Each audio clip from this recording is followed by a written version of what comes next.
The wedding banquet hall glittered under crystal chandeliers, filled with the city's most influential families. Guests sipped champagne, violins played softly in the background, and all eyes turned to the radiant bride, Cassandra. Her gown sparkled with diamonds, and she walked with the air of a queen who believed the entire room bowed to her presence. Beside her sat the groom, Daniel, polite but quiet. His heart was heavy with unease, though he smiled for the guests. At his side was his mother, Mrs. Eleanor Whitmore, a graceful woman in her 60s whose presence commanded respect without a single word. She had raised Daniel with values of kindness and humility, and she watched the evening carefully, reading people as easily as books. Among the servers working that night was Lily, a young maid no older than 19. She moved quietly, her simple, black uniform neat but modest. Her family struggled to make ends meet, and this job was her only way to support her sick younger brother. Despite her hardships, Lily carried herself with dignity, her soft eyes full of compassion. As she placed a tray of drinks near the head table, she offered Daniel a gentle smile. "Congratulations, sir," she said softly. It was nothing more than kindness, a polite word from someone who had seen countless weddings but never been noticed herself. But Cassandra caught the moment.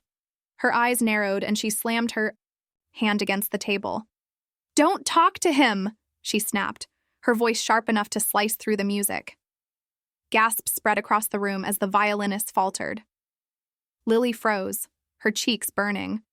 I'm sorry," she stammered, lowering her head. Cassandra wasn't done. She stood tall, her jeweled gown glittering as she pointed directly at the maid. "Do you think you're equal to us? You're just a servant. Your place is behind." The tables, not speaking to my husband. Guests shifted uncomfortably, some whispering, others pretending not to hear.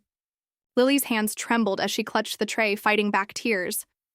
Then a voice, calm but powerful, cut through the tension. "Enough!"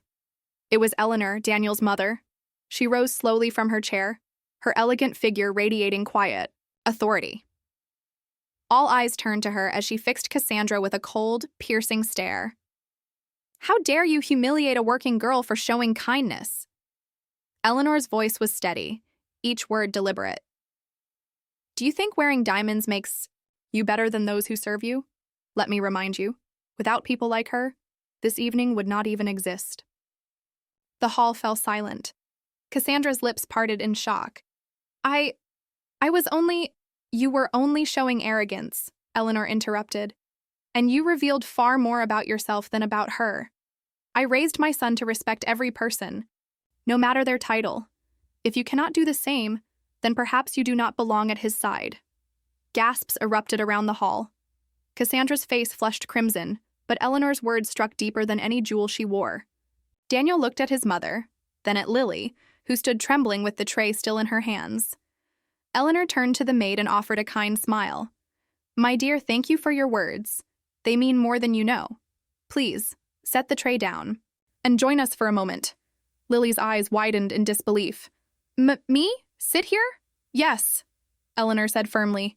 "Tonight you will be treated with dignity." Guests murmured, some nodding in agreement, others clapping softly. Cassandra's pride cracked as she stood frozen, powerless against the weight of Eleanor's authority. Daniel quietly placed his hand on his mother's, gratitude in his eyes. The rest of the evening continued, but the memory of that confrontation lingered in every guest's mind. Cassandra's reputation began to crumble. Whispers of her cruelty followed her long after the wedding. As for Lily, she returned to her duties with a new sense of worth. She realized that even in a world where arrogance shone brighter than kindness, there were still voices that stood for justice, and Daniel's mother, Eleanor, had reminded everyone that night of a timeless truth. True nobility isn't found in diamonds or gowns, but in the way you treat those who serve you.